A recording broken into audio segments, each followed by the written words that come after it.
Waalaikumsalam warahmatullahi wabarakatuh. Waalaikumsalam warahmatullahi wabarakatuh. Ini yang sulfonamida emang nggak dapat jurnalnya ya?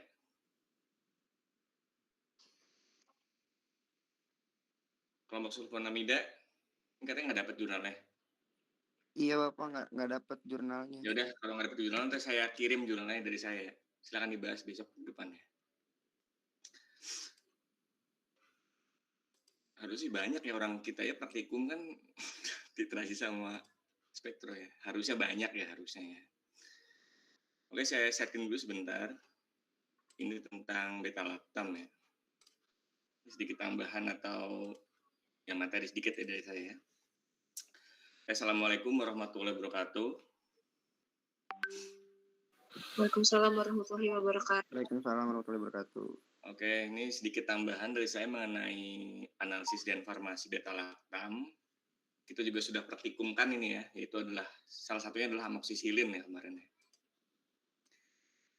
Ini adalah struktur utama dari beta lactam ya. Maksudnya beta lactam itu dia merupakan cincin beta lactam. Nah, cincin beta lactam ini berarti merupakan cincin atau disebut juga amida siklik ya namanya. Amida itu adalah pertemuan atau ikatan antara CO ya atau gus karbonil dengan amina ya, NH di sini. Amina sekunder berarti ya. Amina sekunder. Nah, si beta lactam itu kalau dari pengertiannya itu merupakan senyawa kimia yang dapat menyebabkan kematian bakteri. Nah, kalau misalnya bakteri mati itu namanya bakterisida. Atau juga dia bisa menghambat pertumbuhan bakteri. Nah, kalau hanya dihambat pertumbuhannya, itu namanya bakteriostatik. Ya. Jadi, tolong diingat baik-baik ya, terutama kalau membahas antibiotik, itu ada dua sifat ini, ada bakterisid atau bakteriostat. Ya.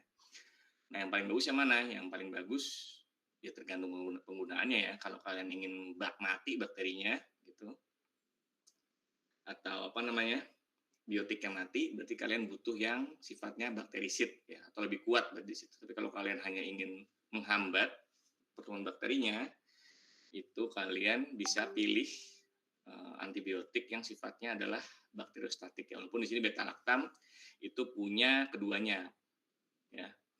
Walaupun nanti pada aplikasinya mungkin berbeda-beda di setiap bakteri. Bakteri-bakteri yang sudah resisten misalnya, otomatis dia mungkin nggak bisa bakterisid ya, tapi hanya bisa di bakteriostatik gitu.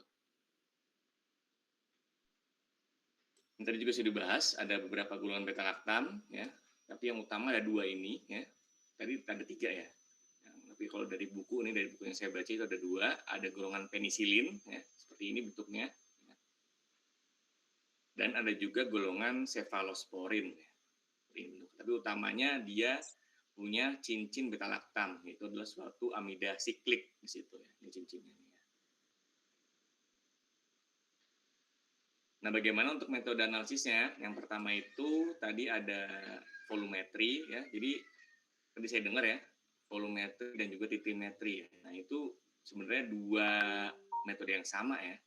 Jadi jangan dipisah gitu. Jadi tolong jelaskannya volumetri atau titrimetri, bukan dan ya harusnya.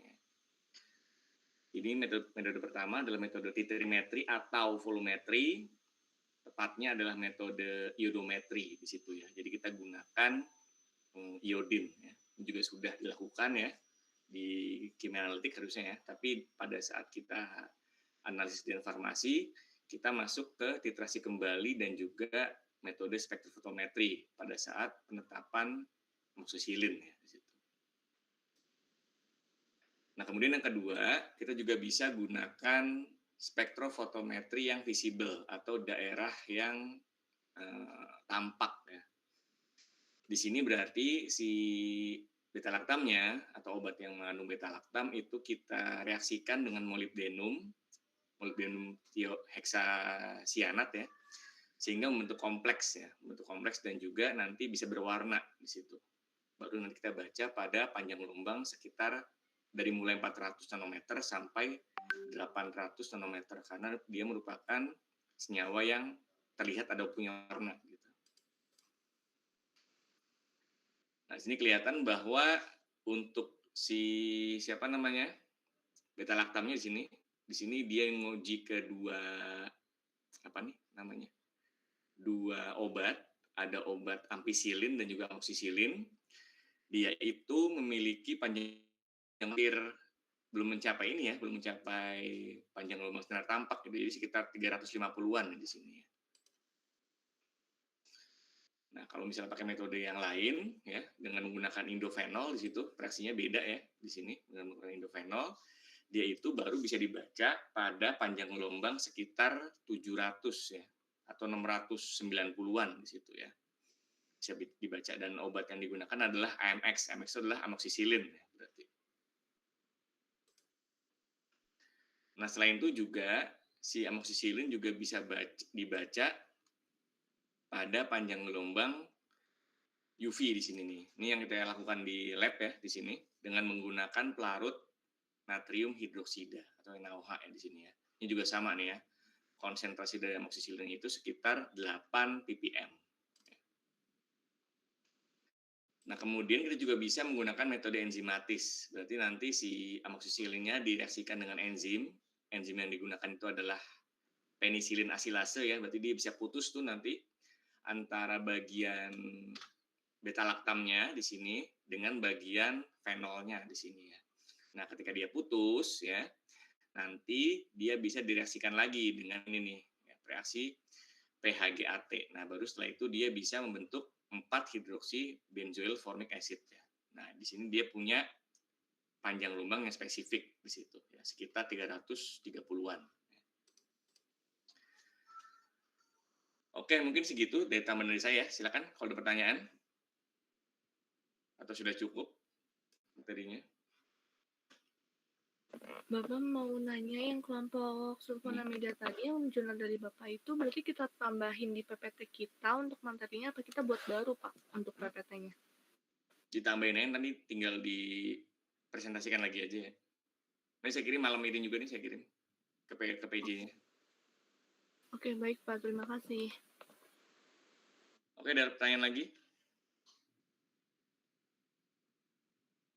Tidak ada ya. Baik, kalau sudah tidak ada pertanyaan lagi, mungkin untuk materinya saya akhiri dulu ya untuk sulfonamida dan juga antibiotik beta laktam. Kurang lebih saya mohon maaf.